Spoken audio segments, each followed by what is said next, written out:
मंत्री सीतक्का ने कहा है कि सत्ता चली गई है, इसका दुख बीआरएस में देखने को मिल रहा है। उन्होंने कहा कि लोग अच्छा शासन चाहते हैं।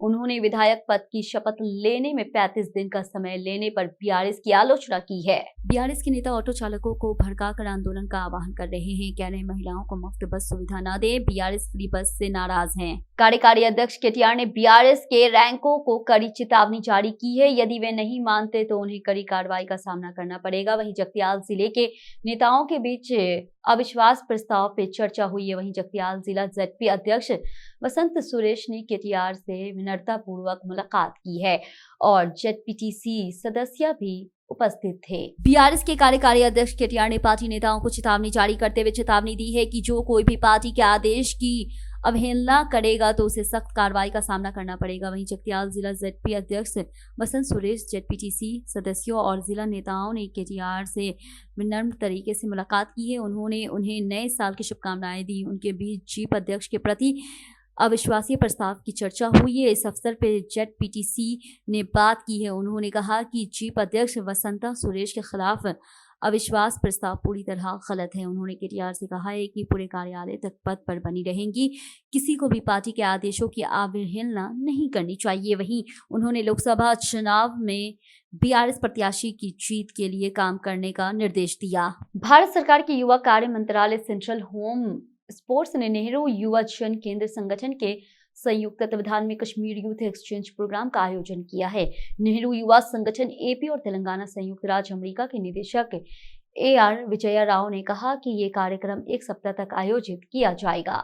नेहरू युवा केंद्र संगठन एपी संयुक्त राज्य तेलंगाना के निदेशक AR विजय राव ने कहा है, युवाओं में बदलाव लाने और उनमें स्वरोजगार के प्रति रुचि पैदा करने के लिए कई कार्यक्रम लागू किए जा रहे हैं। उन्होंने कहा कश्मीर यूथ एक्सचेंज कार्यक्रम में देश के 15 राज्यों में युवा संघों के सदस्यों ने भाग लेंगे। उन्होंने कहा कि युवा एक दूसरे से अपनी राय और विचार व्यक्त करेंगे और उन्हें स्वरोजगार के अवसरों के बारे में प्रतिष्ठित करेंगे। वहीं बाद में कर्मचारियों के साथ कार्यालय में Kashmir youth exchange program poster का अनावरण किया गया।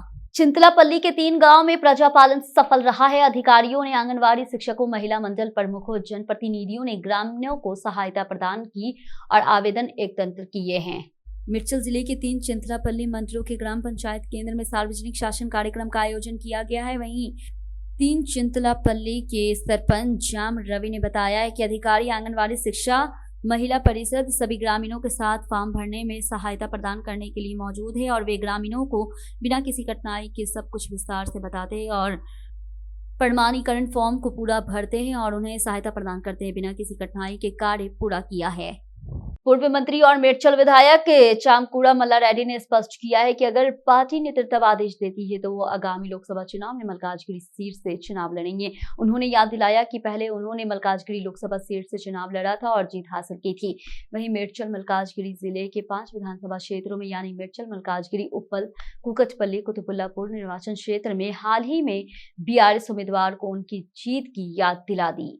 उन्होंने विश्वास जताया कि अगले लोकसभा चुनाव में भी लोग उनकी पार्टी को इसी तरह समर्थन देंगे। मल्काजगिरी लोकसभा सीट के अलावा बीआरएस राज्य में अधिकांश लोकसभा सीटों पे जीत हासिल करेंगे। उन्होंने कहा बीआरएस नेतृत्व ने पहले से ही एमपी की सीट जीतने पर ध्यान केंद्रित किया है। पता चला है कि लोकसभा सीटों की समीक्षा की जाएगी और बीआरएस को जिताने के लिए लक्ष्य के साथ काम किया जाएगा। उन्होंने कहा कि वह चुनाव लड़ेंगे या नहीं, इस पर नेतृत्व फैसला लेगा। वहीं मल्काजगिरी संसद समीक्षा बैठक इस महीने की 21 तारीख को तेलंगाना भवन में विधायकों, जनप्रतिनिधियों और संसद के दायरे में आने वाले प्रमुख नेताओं के साथ होगी। पूर्व मंत्री और करीमनगर विधायक गंगुला कमलाकर ने कहा है कि बीआरएस से जीत कोई भी विधायक सत्तारूढ़ कांग्रेस पार्टी में शामिल नहीं होगा। उन्होंने इस अभियान के मद्देनजर प्रतिक्रिया दी है कि बीआरएस के विधायक कांग्रेस पार्टी में शामिल नहीं होंगे। उन्होंने कहा है कि उनकी पार्टी से कोई भी कांग्रेस में शामिल होने के इच्छुक नहीं है। उन्होंने कहा कि बीआरएस में प्रवेश की स्थिति कांग्रेस पार्टी की ओर से देखी जा रही है। उन्होंने टिप्पणी की है कि अगर वे गेट खोलेंगे तो कई कांग्रेस नेता उनकी पार्टी में शामिल हो जाएंगे, जो कि ये कांग्रेस पार्टी अगर वे अपनी पार्टी में एक व्यक्ति को लाते हैं तो उस पार्टी के 10 लोग हमारी पार्टी में शामिल हो जाएंगे। उन्होंने कहा कि पार्टी में बीआरएस को स्थानगत मजबूती देने की मजबूत पे चर्चा हो रही है। नामपल्ली नुमाइश में हलचल है, वहीं प्रदर्शनी मैदान में लगे स्टॉल को देखने के लिए शहरवासी संख्या में नामपल्ली पहुंच रहे हैं।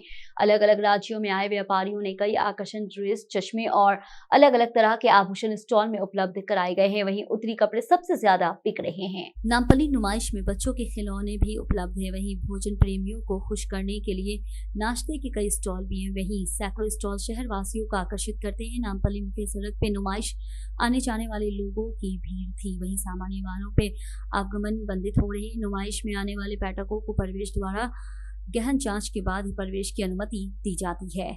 बंजारा हिल्स पुलिस स्टेशन की सीमा पर सुरक्षा गार्डों द्वारा उसी साइट पर काम कर रहे एक युवक की अंधाधुंध पिटाई की है और घटना घट गई।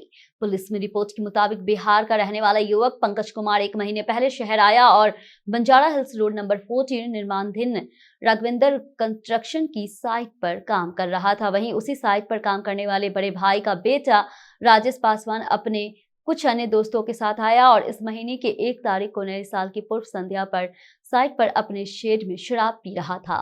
सुरक्षा गार्ड आनंद कुमार राय और संचित तिवारी ने शराब पी रहे लोगों से गाली गलौज की और मारपीट हो रही है। इसी क्रम में आनंद कुमार राय, संजीत तिवारी व अन्य ने पंकज कुमार पर लाठी डंडे से अंधाधुंध हमला कर दिया है। वहां मौजूद लोगों ने उन्हें रोकने की कोशिश की, लेकिन वे नहीं माने और वहां से चले गए। वहीं रात भर गंभीर परेशानी में रहे पंकज कुमार की अगली सुबह मौत हो गई है। ये देख राजेश पासवान व अन्य लोग उसे अस्पताल ले गए, लेकिन डॉक्टर ने बताया कि उसकी मौत हो चुकी है। वहीं पीड़ित मामला दर्ज कराने के लिए आगे नहीं आई, क्योंकि निर्माण कंपनी के प्रतिनिधियों ने घटना को सार्वजनिक होने से रोकने की कोशिश की। आखिरकार पुलिस को मामले की जानकारी मिली तो उसने आरोपी के खिलाफ हत्या का मामला दर्ज कर लिया और शव को पोस्टमार्टम के लिए अस्पताल भेज दिया। टीजीएस के अध्यक्ष प्रोफेसर कुंडाराम ने कहा है कि पिछली सरकार के कार्यकाल में होमगार्ड सहित अनुबंध पड़ोस सेवा के कर्मचारियों का शोषण किया गया था और उन्होंने कहा था कि होमगार्ड को कम वेतन देने के साथ साथ बिना छुट्टी से उसने बंधुआ मजदूर की तरह काम ले रहे हैं। कुंडाराम ने कहा, सुप्रीम कोर्ट द्वारा दिए गए फैसले के मुताबिक समान काम के लिए समान वेतन देना सरकारों की जिम्मेदारी है। होमगार्ड वेलफेयर एसोसिएशन के नेताओं ने तेलंगाना जन समिति पार्टी कार्यालय में कुंडाराम से समस्याओं का समाधान की अपील की है। होमगार्ड समुदाय के नेताओं को उम्मीद है कि कांग्रेस पीपुल्स सरकार में भी उनके साथ न्याय होगा। सीपीआई नारायण ने बेगमपेट सिकंदराबाद में प्रकाश नगर विस्तार क्षेत्र का दौरा किया है और पीड़ितों से मुलाकात की है। उन्होंने उनका साथ देने का वादा किया है। पुलिस को जमीन हड़पने की मांग कर समर्थन करने वाले राउडी शीटरों को गिरफ्तार करने की सलाह दी। सीपीआई नारायण ने पूर्व मंत्री पर सरकारी जमीन पर कब्जा करने वालों के पक्ष में होने का आरोप लगाया। उन्होंने सरकार से कानून और अदालत के आदेशों के अनुसार कार्य करने की अपील की है। उन्होंने जमीनों पर कब्जा करने वालों के खिलाफ कड़ी कार्रवाई की मांग की। उन्होंने स्पष्ट किया है कि सीपीआई पार्टी हमेशा गरीब लोगों के साथ खड़ी रहेगी। केंद्रीय कोयला खान मंत्री प्रहलाद जोशी और पूर्व कोंडा विश्वेश्वर रेड्डी ने रंगारेड्डी जिले के महेश्वरम मंडल मनिक्यामागुड़ा में विकासशील भारत संकल्प यात्रा में भाग लिया है। प्रहलाद जोशी ने कहा है कि केंद्र से मिलने वाली मुफ्त योजनाओं का उपयोग करना चाहिए। केंद्रीय मंत्री प्रहलाद जोशी ने कहा है कि विजय माल्या जैसे बड़े लड़के बैंकों से कर्ज लेते हैं और भाग जाते हैं, लेकिन गरीब नहीं भागते। उन्होंने कहा कि गरीबों को कर्ज देने से बैंकों का मुनाफा बचेगा, घटेगा नहीं। उन्होंने कहा कांग्रेस ने 60 साल के राज में जो काम नहीं हो सका उसे मोदी ने कुछ ही दिनों में काफी आगे बढ़ा दिया है। उन्होंने कहा कि घर में ब्लैक और गैस जैसी कई सुविधा दी गई है। रेंटेबल बस मालिकों के साथ आरटीसी प्रबंधक की वार्ता सफल रही है। वहीं प्रबंधक ने जवाब दिया है कि किराए की बसों के मालिकों ने स्पष्ट कर दिया है कि अगर उनकी समस्याओं का समाधान नहीं किया गया तो वे कल से हड़ताल पर चले जाएंगे। वहीं हैदराबाद के बस भवन में कंपनी के एमडी सज्जनार की अध्यक्षता में आरटीसी अधिकारियों ने किराए की बसों के मालिकों से मुलाकात की। वहीं सज्जनार ने कहा है कि किराए की बसों के मालिकों द्वारा मुख्य रूप से 5 समस्याएं उनके ध्यान में लाई गई। सज्जनार ने आश्वासन दिया कि समस्याओं के समाधान के लिए एक विशेष समिति बनाई जाएगी। उन्होंने कहा कि किराए की बसों कल से सामान्य रूप से चलेगी। वहीं सज्जनार ने कहा है कि संक्रांति के लिए मुफ्त बस सेवाएं हमेशा की तरह रहेगी। किराए की बसों के मालिकों की घोषणा की है कि प्रबंधक के आश्वासन के अनुसार वे कल से अपनी हड़ताल वापस ले लेंगे। कांटा श्रीनिवास गौड़ ने गुमडी दला मंडल में सार्वजनिक शासन की गारंटी के लिए आवेदन स्वीकार करने के कार्यक्रम में भाग लिया। गुमडी दला मंडल के डोमाडुगु गांव में प्रजापालन कांग्रेस ने आवेदन स्वीकृत कार्यक्रम में मुख्य अतिथि के रूप में भाग लिया और आवेदकों से आवेदन प्राप्त किए और उन्हें रसीद सौंपी। सिकंदराबाद सीडब्ल्यूसी कार्यालय परिसर में SC/ST cell MVS welfare association के तत्वावधान में नेतृत्व समारोह एवं कैलेंडर अनावरण का आयोजन किया गया है। इसी कार्यक्रम में रामोलू ACWEM ने मुख्य अतिथि के रूप में बात की। उन्होंने कहा कि हमें अपने आसपास की जगह को सुंदर बनाना चाहिए और इकाई के रूप में काम करना चाहिए।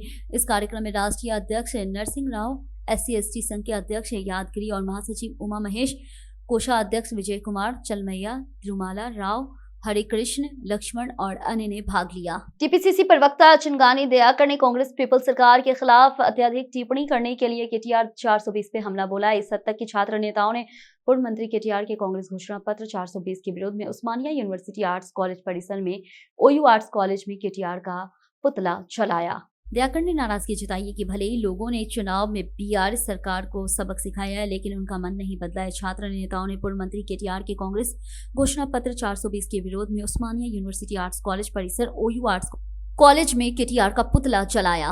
कांग्रेस पार्टी के DCC अध्यक्ष सिंगरेनी हरिवर्धन रेड्डी ने कहा है, जवाहर नगर पालिका कर्मचारी 6 तारीख से मिर्चल जिले के लोगों को सेवाएं प्रदान करेंगे। उन्होंने कहा कि नगर पालिका के सभी अधिकारियों ने लोगों के आवेदन प्राप्त करने के लिए स्वयं सेवक की व्यवस्था की है। साथ ही बताया कि इस कार्यक्रम में लोगों का अच्छा प्रतिसाद मिलेगा।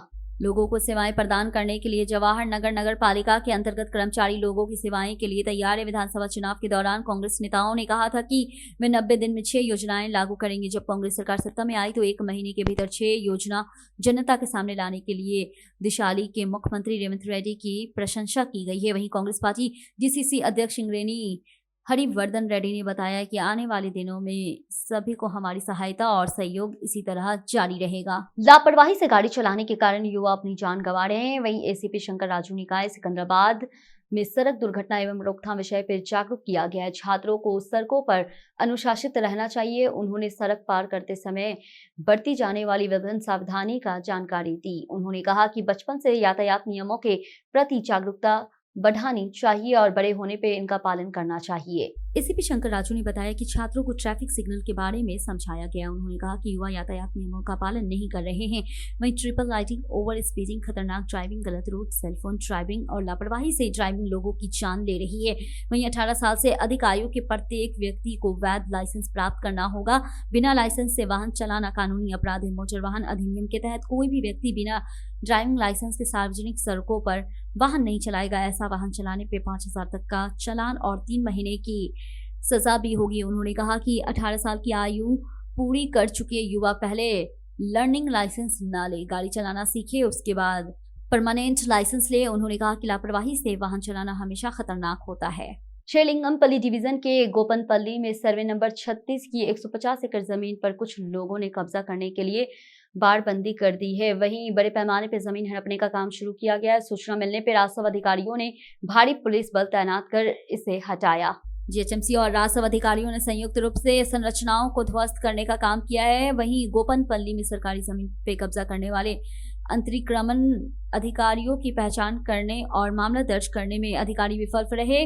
इसके चारों ओर बाड़ लगाकर कब्जा करने की कोशिश करने वाले कब्जाधारियों से सख्ती से निपटना चाहते हैं। शेरलिंगमपल्ली डिवीजन के गोपालपल्ली में एक वेल्डिंग दुकान में बाल श्रम की घटना सामने आई है। वहीं 14 साल के कम उम्र के बच्चों की पहचान की गई है और उन्हें देखभाल में केंद्र में ले जाया गया। गच्चीबौली पुलिस स्टेशन की बाल संरक्षण सेल और स्माइल टीम ने इस सूचना पे संयुक्त छापेमारी की है। वहीं शेरलिंगमपल्ली डिवीजन के गोपनपल्ली में एक वेल्डिंग दुकान में बाल मजदूर काम कर रहे थे। वहीं 14 साल से कम उम्र के बच्चों की पहचान की गई और उन्हें देखभाल केंद्र में ले जाया गया। वहीं संबंधित मालिक के खिलाफ मामला दर्ज कर लिया गया है। आदिवासी कांग्रेस अध्यक्ष बलैया नायक राज्य में 9.5 साल तक शासन करने वाली BRS कांग्रेस पे जमकर हमला बोला। उन्होंने कहा कि 3 दिन से पहले ऐसा प्रदर्शन क्यों। उन्होंने लोगों को लूटने के लिए सरकार की आलोचना की है। उन्होंने कहा कि KTR नशे में बातें कर रहे हैं कि वह अभी भी सत्ते में है।